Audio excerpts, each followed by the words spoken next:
December 23rd, 1944, 0300 hours. The snow-covered hills outside Bastogne, Belgium. A single American Sherman tank sits dead in the snow, engines silent, tracks frozen. It's surrounded by over 200 German panzers and half-tracks, their barrels pointed inward like a noose. The enemy has total superiority, 10-1 in armor, endless infantry closing from every ridge.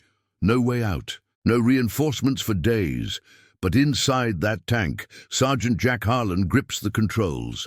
In the next 60 seconds, he'll do the impossible, charge straight into the heart of the trap and shatter the encirclement. One man against an army. The odds say he dies, history says otherwise. To understand how Harlan got here, you have to go back 8 months. Jack Harlan was born in 1918 in the dusty flatlands of Oklahoma. Grew up on a failing farm during the Dust Bowl. His father lost everything in '29, walked out when Jack was 12, left him to pull the family through with his mother and 2 sisters. By 16, he was welding pipelines for oil rigs, hands calloused, back straight from hauling iron in the heat. Not the type to complain. When Pearl Harbor hit, he was 23, first in line at the recruiter in Tulsa. "Sign me up," he said. "No speeches, just duty." They shipped him to Fort Knox for tank training. Harlan took to it quick. He wasn't book smart, but he had instincts. Could read terrain like a map in his head, where the ground would hold a 40-ton Sherman, where it'd swallow one whole.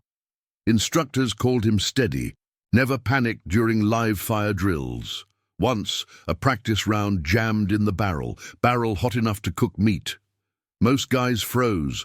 Harlan climbed out, cleared it with his bare hands, burns and all. Walked away like it was nothing. By summer '44, he was in Europe. First taste of real war came in Normandy, D-Day plus 3 weeks. His tank platoon rolled into a hedgerow fight near St. Lo. Germans had the high ground, dug in with 88s that punched through armor like paper. Harlan's Sherman took a hit to the turret, shook the whole crew like dice in a cup. Driver dead on impact. Harlan dragged the loader out through the escape hatch, flames licking their boots. Then he climbed back in, alone, and drove that smoking wreck forward. Flanked a PaK-40 gun nest, machine-gunned the crew. Saved his platoon from getting pinned, earned a Silver Star for it, didn't talk about it later, just cleaned his gear and moved on. That was Harlan. Quiet, reliable. The guy you wanted when things went south. He wrote letters home every week, short ones. "We're pushing them back. Eat your greens." Never mentioned the mud that sucked boots off, or the nights you heard screams in the dark. His crew trusted him blind. Gunner from Brooklyn, loader from Texas, driver from Iowa. They called the tank Dust Devil after his home state. Harlan kept it running through hell. Normandy bled into the push across France. By September, they were in the Hurtgen forest. Dense pines, rain that never stopped, trails turned to quagmires. Germans waited in the shadows, snipers and mines everywhere. Harlan's platoon got ambushed on a narrow road. 2 tanks brewed up ahead of him, ammo cooking off like fireworks. His Sherman was last in line, blocked. Enemy infantry swarming from the trees, grenades bouncing off the hull. Harlan reversed hard, grinding through mud, then swung the turret. 75mm rounds tore into the woods, dropping shadows left and right. He backed a full mile under fire, covering his surviving buddy tanks. Lost his loader that day, shrapnel through the side. Harlan bandaged the kid himself, held pressure till the medics came, walked with a limp after, shrapnel in his leg. Ignored it. Word spread. Command noticed. They bumped him to sergeant, put him in charge of a reinforced company near the German border. By December, the Ardennes offensive hit. Hitler's last big push. Bulge in the line, 50 miles wide. Americans caught flat-footed, weather grounding the air support. Bastogne was the linchpin, a crossroads town, surrounded by hills perfect for defense. But the 101st Airborne got cut off inside, 10,000 paratroopers against 3 German divisions. Harlan's tank battalion was scraped together from stragglers, rushed north to punch a hole. They called it Task Force Harlan. Ironic as hell. 11 Shermans, 20 half-tracks, not enough fuel to spit. The drive-in was brutal. Snow fell thick, visibility down to yards, roads mined, bridges blown. They lost 3 tanks to ambushes before reaching the perimeter. Harlan led from the front, his dust devil churning slush. By the 22nd, they were on the outer ring, but the Germans smelled it. Panzers rolled up from the east, King Tigers, Panthers, the works.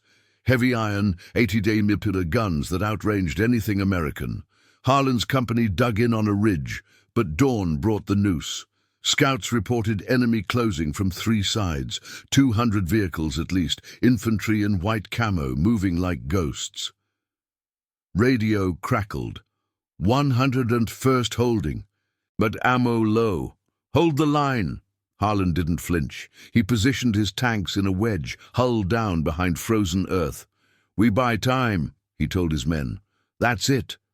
Flares lit the night as the first probes came, tracers stitching the dark. His gunner nailed a half-track at 800 yards. Boom, fireball, but they kept coming. By midnight the circle tightened. Harlan's radio went silent. Jammers, no contact with command. Fuel gauges dipping low. Ammo crates half empty. Then at 02:30, the big push. Engines rumbling like thunder, panzers cresting the hills, spotlights sweeping. Harlan's spotter counted 50, 80, over 100. Total superiority. They had them cold. Inside the dust devil, the crew felt it. Air thick with cordite from earlier shots. Harlan peered through the periscope, snowflakes on his breath. Load he said, calm. The driver shifted, tracks groaning, loader slammed around home, gunner sighted. Outside, the world closed in, enemy barrels glinting, infantry shouts in German. Harlan's mind ticked like a clock, terrain, angles, weak spots. He'd seen worse odds in training nightmares. But this was real. No reset. The first shell whistled overhead. Close, shook snow from the branches. Harlan keyed the intercom. Forward, slow. We hit their lead elements. The tank lurched. Heart of the storm, 90 seconds away. The dust devil rolled forward into the white void, tracks biting deep into the frozen crust. Snow muffled the engine's growl, but inside, every vibration hummed through the steel. Harlan's eyes stayed glued to the periscope. Blurred shapes emerging from the dark. German half-tracks first, squat and armored, their machine guns chattering. Bullets pinged off the Sherman's front slope like hail on tin. Traverse left, Harlan said. His gunner, Mikey from Brooklyn, spun the turret with a whine. The 75mm barked once, shell arcing low, slamming a half-track broadside. It erupted in orange flame, crew spilling out like rag dolls, swallowed by the snow. That bought seconds. The driver, Tom from Iowa, gunned it harder. The tank surged up a shallow rise, hull scraping ice. Harlan scanned right, more shadows detaching from the tree line. Infantry, bundled in white smocks, lobbing potato mashers. One grenade clattered against the rear deck, rolled off harmless. But the panzers were the real threat. A panther loomed at 400 yards, its long 75 swinging toward them. Spotter yelled it over the intercom. Harlan didn't hesitate. AP, point blank! Loader rammed the round in. Gunner fired on the move, shot wide, snow spraying. The panther answered. Shells struck the ground ahead, geysering dirt and shards. Shrapnel rattled the optics. Harlan twisted in his seat. Flank right, use the dip. Tom veered, dropping into a shallow gulch. The move saved them. Panther's next round screamed overhead, splintering a pine. Harlan's mind raced through the map he'd memorized. This ridge funneled east-west, but a ravine cut north. Narrow and mined, maybe. Risk it or die, pinned. He keyed the radio, static his only reply. Jammers held. His company was out there, 8 tanks left, scattered in the wedge he'd set. Flares popped overhead, bathing the field in red. He saw them now. Dust Devil's lead position exposed, but it drew fire. A Buddy Sherman, Old Faithful, lit up a half-track 200 yards left. Good man. The ravine swallowed them whole. Walls of snow-packed earth rose on both sides, close enough to touch. Tom eased off the throttle, too fast, and they'd high center. Harlan popped the hatch a crack, cold air knifing in. Wind howled, carrying diesel fumes and cordite. He spotted movement atop the ridge, German engineers, probing with probes for their own path. If they crossed, the noose snapped shut. Back out, hard left. The tank reversed, turret slewing. Mikey nailed an infantryman leaning out with a Panzerfaust. Rocket whooshed wild, exploding harmlessly behind. They burst from the ravine onto firmer ground. Now the real fight. Panzers crested the opposite hill, silhouettes black against the stormlit sky. King Tigers leading, beasts at 70 tons, guns that could gut a Sherman from a mile. Harlan counted 6 in the first wave, escorts fanning out. His spotter tallied ammo, 20 AP left, 12 HE, fuel at a quarter. "We hit the trail units," he told the crew. "Break their line." Tom nodded, sweat beading despite the freeze. Loader, young Pete from Texas, chambered another round, hands steady. The Dust Devil charged alone now, others pinned by flanking fire. Bullets stitched the snow around them, on grazing the barrel. Harlan felt the odds shift. 200 enemy vehicles total, closing like a flood. His 11 Shermans down to 7, half-tracks burning. But he'd faced floods before. Normandy's Bocage, where one wrong turn meant ambush. Hurtgen's Mud, where tanks sank and men drowned. This was sharper, colder, but the rules held. Move fast, shoot first, never stop. A shell from a Panther bracketed them. Left miss, right hit. The impact rocked the Sherman sideways, turret jamming for a heartbeat. Alarms blared inside. "Keep firing!" Harlan yelled.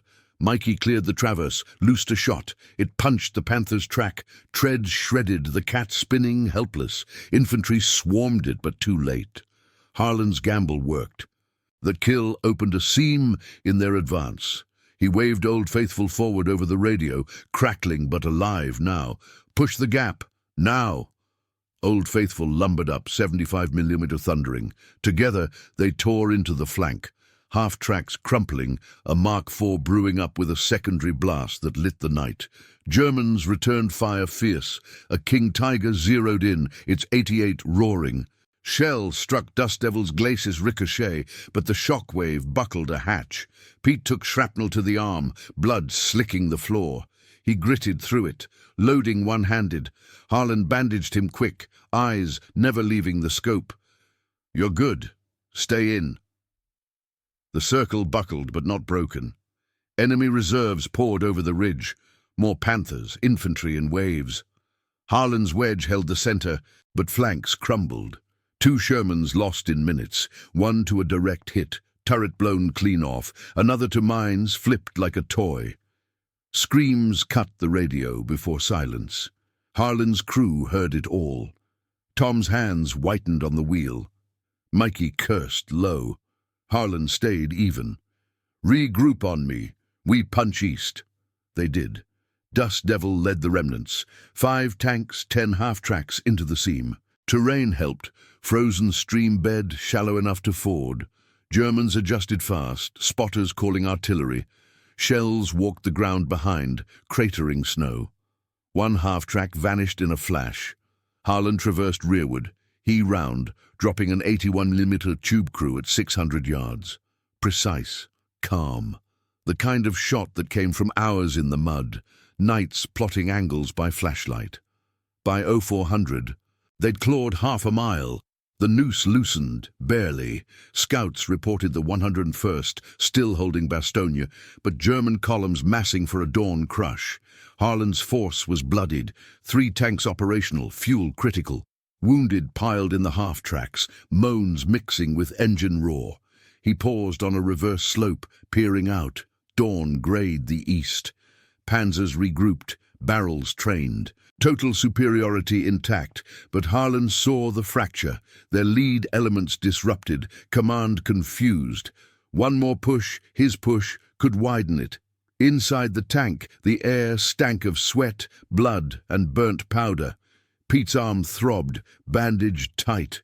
Mikey wiped his scope, breath fogging. Tom checked the gauges, 10 minutes of gas, Tops.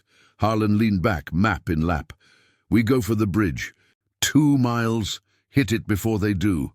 No debate. Crew nodded. The engine revved. Outside, the storm broke, wind shoving flakes like needles. 90 seconds to contact again. The heart of it waited. The dust devil crested the reverse slope, engine straining against the wind. Snow whipped across the hull, visibility down to 50 yards. Harlan scanned the periscope, grey dawn bleeding into the black. The bridge lay east, a stone arch over the frozen Ortha River, 2 miles through open fields pocked with drifts. Germans owned it now, engineers rigging charges, panzers guarding the approaches. If they blew it, Bastogne stayed cut off. Harlan's remnants trailed. 3 Shermans, 8 half-tracks, men huddled inside against the cold. Fuel fumes mixed with blood in the air. They had 10 minutes left, maybe less. "Stay low," Harlan said over the intercom. Tom nodded, easing the throttle. The tank rolled down into the flats, tracks churning a white wake. Mikey sighted left. A flicker of movement, half-track convoy probing the flank. "Engage," Harlan ordered. The 75mm thumped, shells skipping snow before burying into the lead vehicle. It flipped end over end, diesel igniting in a whoosh. Survivors bailed, firing rifles that sparked harmless off the armor. That kill scattered the rest, buying the column a clear run.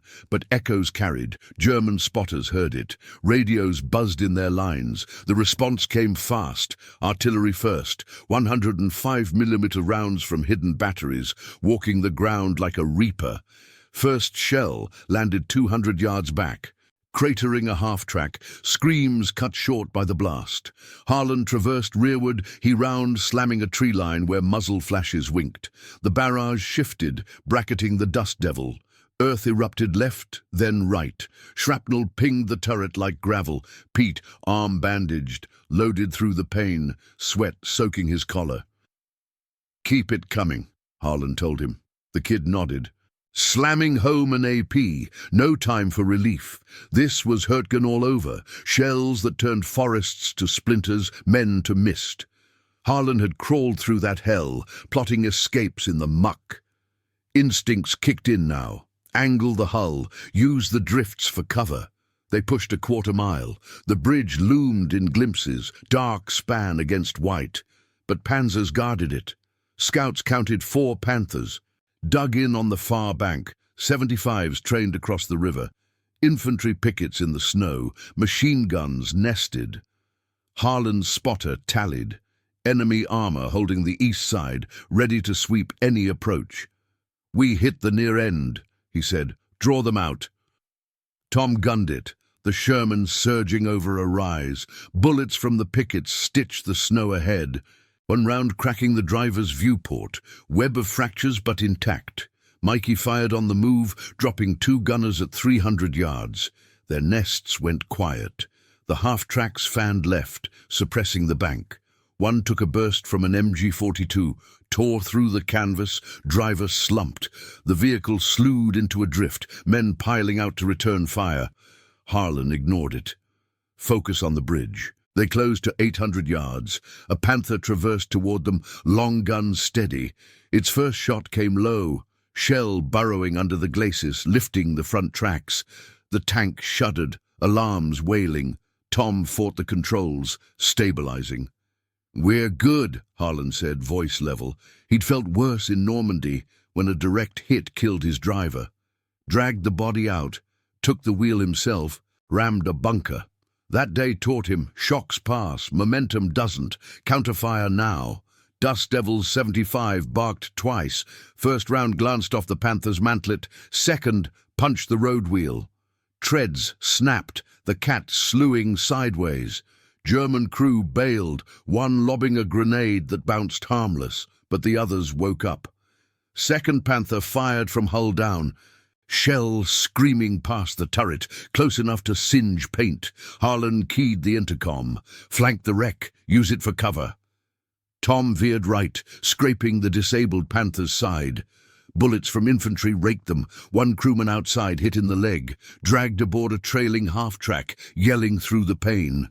Half a mile to the bridge. The column tightened, Sherman's leapfrogging cover. Old Faithful took point now, its gunner nailing an MG nest, ammo cooking off in yellow bursts. But reserves rolled in from the east, 2 King Tigers, massive outlines rumbling over the rise, 88s that outranged everything. Harlan saw the math. 4 enemy heavies against 3 lights, open ground, no air cover, fuel at fumes, ammo down to 8 rounds per gun. This was the squeeze. His mind flashed to St. Lo, hedgerows that hid death, decisions that saved platoons. He'd flanked then, used the dead ground. Same here, Riverbend offered a blind spot if they timed it. "Regroup tight," he radioed. Static cleared for a second. Affirmatives from the leads. They bunched, half-tracks laying smoke grenades, grey clouds billowing, choking the view. Dust Devil pushed through. Turret slewing. A King Tiger fired blind. Shell ploughed the smoke, missing wide. Harlan popped the cupola hatch, wind blasting his face. He spotted the lead Tiger's barrel depression, aimed low for the flats. "AP, tracks!" he called down. Mikey adjusted, fired. The round struck true, shattering the front sprocket. The beast ground to a halt, gun elevating useless. Crew inside panicked, hatches clanging. Infantry swarmed from the bridge, white camouflaged figures, Panzerfausts raised. Rockets streaked out, one glancing Old Faithful's turret. Black smoke belched, but it kept rolling. Harlan's machine gun chattered, coaxial mowing a line through the rush. Bodies tumbled into snowdrifts. Pete loaded HE, arm bleeding fresh. "Almost there," Harlan said. They closed to 400 yards.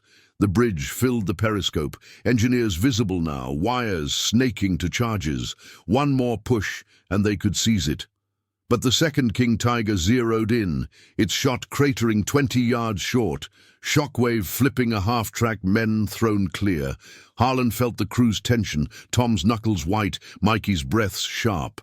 Pete wiped blood, chambering the last AP. Outside, the wind howled louder, flakes thickening. Germans adjusted, Panzers repositioning. The noose tugged again, flankers circling south. Harlan plotted the final angle, ravine to the bridge apron, then stormed the span. Risky, mines likely. But holding meant encirclement complete. 200 enemy vehicles total, closing the gap. His force down to 2 tanks mobile, 5 half-tracks. Wounds mounting, moans over the radio, medics overwhelmed. They charged the ravine, hull-scraping walls. Shells chased them, one exploding overhead, fragments denting the roof. Harlan stayed calm, voice cutting the din. "Bridge in sight. We take it or die trying." The span loomed 50 yards. Panzers on the far side traversed, 60 seconds to contact.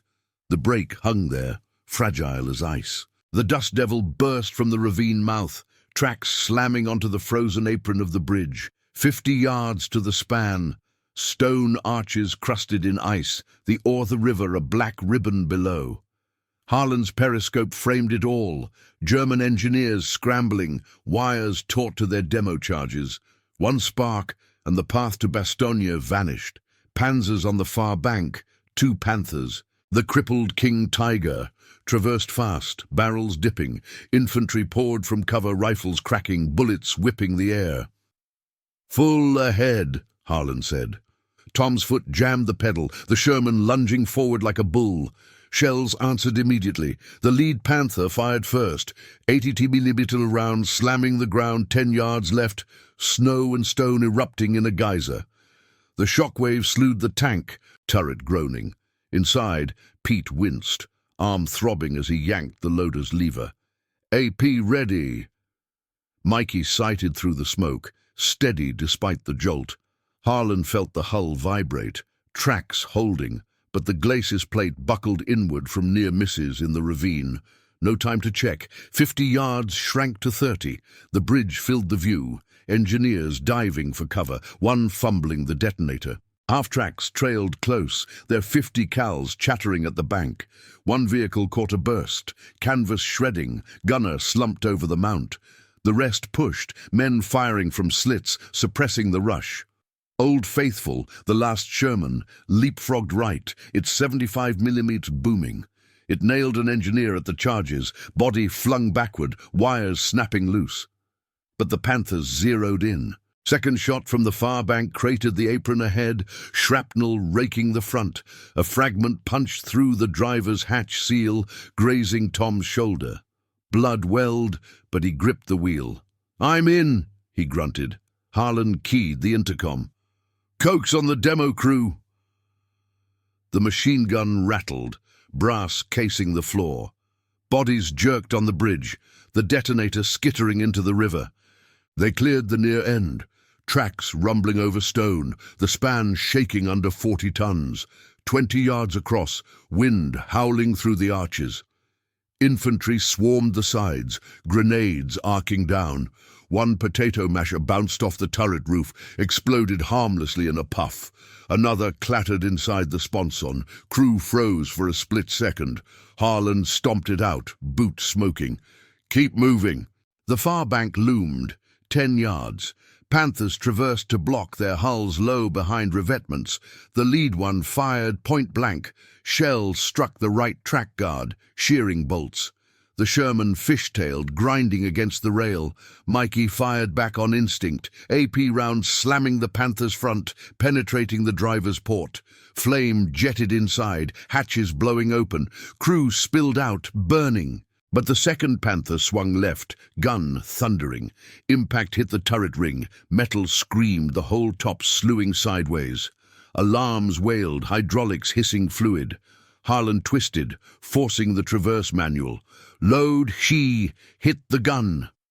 Pete, face pale, rammed the shell home one-handed, blood dripping onto the breech. The gun barked, round arcing short, blasting the revetment. Dirt flew, but the Panther held. Outside, the half-tracks reached the bank, dismounting troops in a frenzy. They stormed the remaining pickets, bayonets fixed, shouts mixing with gunfire. One man took a round to the chest, dropped clutching his gut. Medics dragged him back, but the push held. Bridge secured, charges cut. Dawn cracked the horizon, grey light spilling over the fields. Harlan popped the cupola. Cold air blasting in. He saw the fracture widen, his remnants across, the seam in the German line exposed. But reserves thundered from the east, more panzers, half-tracks, a full company rolling to seal it. Scouts radioed frantic, 50 vehicles inbound, 2 minutes. Harlan's force was spent, Dust Devil damaged, Old Faithful smoking, half-tracks down to 4, men wounded and freezing. Fuel gauges redlined. Ammo critical, 3 rounds left in the tube. He ducked back in, map smeared with sweat. The bridge was the pivot, hold it, and the encirclement cracked for the 101st link-up. Lose it, and 200 Germans crushed them flat. "Defensive line," he ordered over the open channel. "Half-tracks on the flanks, tanks hull down." Tom reversed the Sherman off the span, positioning behind a low wall. The crew bailed to check damage, tracks intact, but the turret leaked oil. Pete leaned on the hull, arm bound tight, breath ragged. Mikey slapped his back. "We made it across." No smiles, just nods. German counterattack hit like a wave. First half-tracks crested the rise, MGs stitching the bank. Bullets pinged off stone. One half-track brewing up, ammo popping in the cold. Harlan's Cokes answered, dropping the lead driver. The vehicle veered into the river, sinking fast. But Panzers followed. 3 Mark IVs, guns elevating. Their first barrage walked the bridge, shells shattering arches. Stone crumbled, the span buckling under the last half-track. It plunged through, men screaming as the river claimed them. Harlan watched, jaw set. 5 down. His men returned fire. Old Faithful's gun thundering, crippling a Mark IV's turret. Inside the Dust Devil, tension coiled tight. Tom's shoulder bled through his jacket, but he reloaded the Cokes belts. Pete passed shells, one by one, counting low. Mikey peered out the loader's hatch, spotting infantry advancing in the drifts. "They're probing the east side." Harlan nodded. He'd seen probes turn to assaults in the forest, small pushes that bled you dry. "Hold fire till they're close." The wind shifted, carrying shouts in German. Flares arced overhead again, red glow painting the snow. 80 yards out, shadows detached, 50 infantrymen, Panzerfausts shouldered. A rocket streaked from the line, hit a half-track dead center, fireball erupting. Survivors rolled clear, firing back. Harlan traversed, he round slamming the cluster. Bodies flew, but more rose. The Mark IVs pressed, one shell glancing Dust Devil's side. Armor held, but the impact jarred teeth. Alarms blared anew. "Trevor, stuck!" Mikey yelled. Harlan grabbed the crank, muscles burning, forcing it manual. Seconds ticked, infantry close to 40 yards, rockets priming. Radio crackled. Command breaking through jammers. Task Force Harlan, hold the bridge. Reinforcements 30 mics out. 30 minutes. Too long. Harlan keyed back. We're holding. No more words. The assault peaked.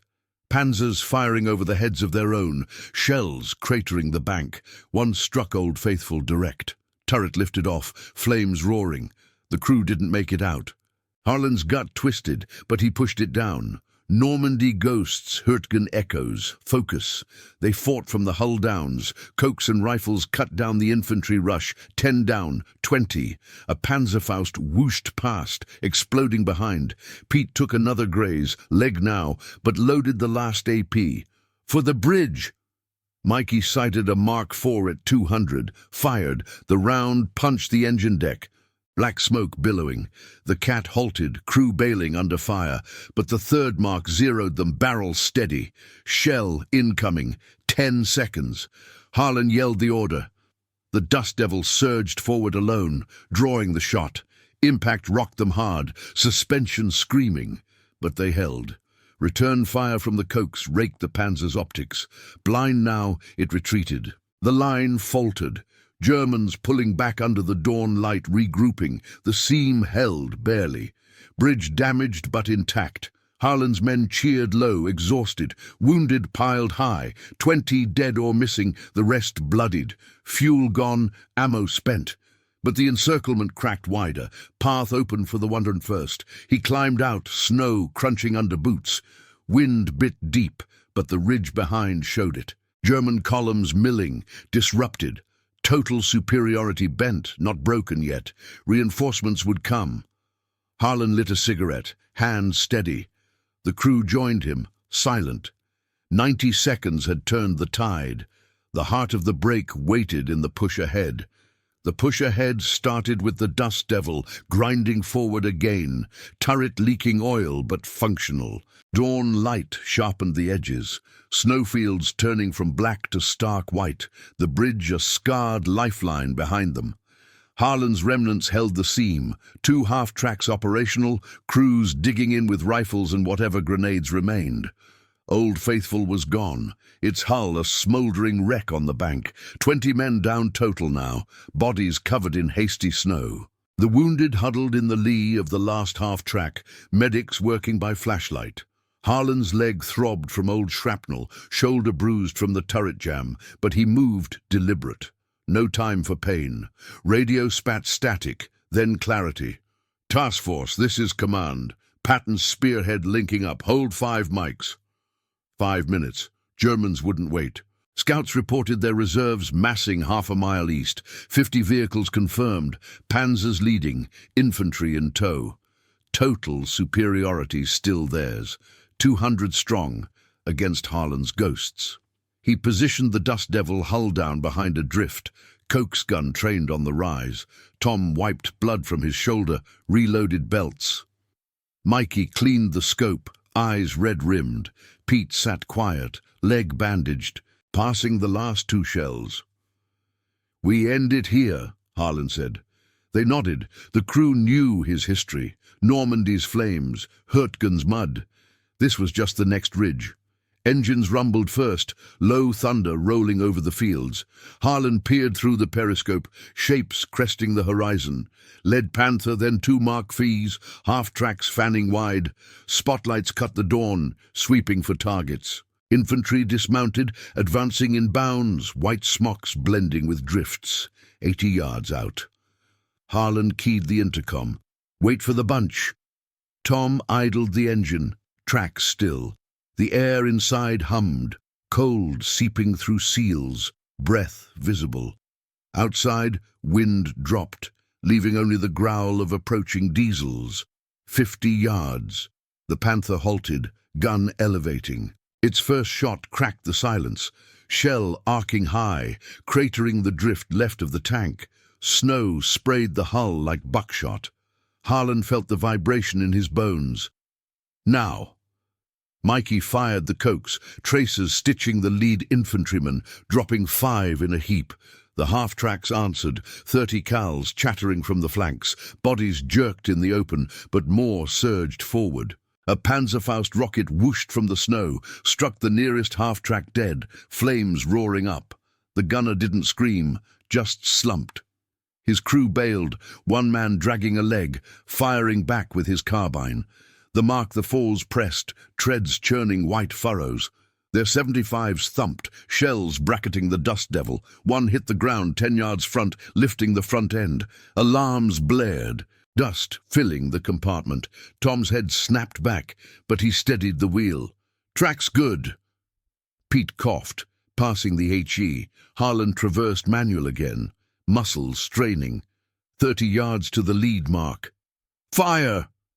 The 75mm barked, round slamming the Panzer's glacis, ricochet sparking. No kill, but it slewed, exposing the side. Mikey followed with Cokes, bullets pinging optics. Infantry closed to 20 yards, shadows rising from drifts, rifles barking. Bullets thudded the armor, one cracking the commander's periscope. Harlan ducked low, shards nicking his cheek. Blood trickled warm.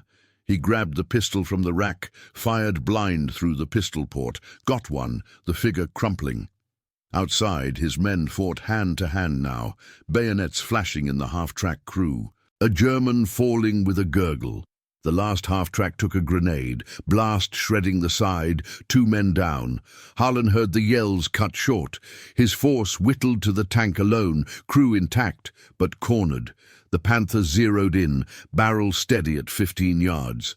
Point blank. Harlan's mind ticked seconds, 1 shot left AP, terrain offered nothing. No dip, no cover. Just open snow and the river's roar behind. He'd faced this in St. Lo, lone Sherman against guns, flanking on guts. "Forward, ram if you have to."